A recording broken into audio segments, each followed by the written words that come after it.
So last கிளாஸில் வந்து நம்ம வந்து சார்ஜ்னா என்ன, சார்ஜோட எக்ஸ்பிரஷன் என்ன, டைப்ஸ் ஆஃப் சார்ஜஸ்லாம் பார்த்துருந்தோம். இப்போது அதோட கன்டினியூஷன்.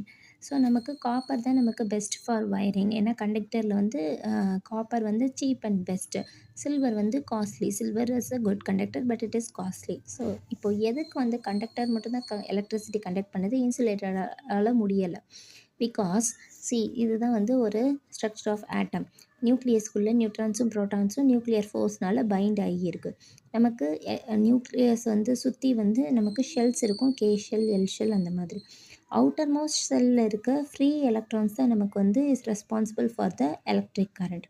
ஸோ இந்த ஃப்ரீ எலக்ட்ரான்ஸ் வந்து மெட்டல்ஸில் வந்து அதிகமாக இருக்கும். அதனால தான் மெட்டல்ஸ் வந்து கண்டக்டர். ஸோ இந்த ஃப்ரீ எலக்ட்ரான்ஸ் தான் நமக்கு வந்து மூவ் ஆகி நமக்கு கரண்ட் ப்ரொடியூஸ் ஆகும்.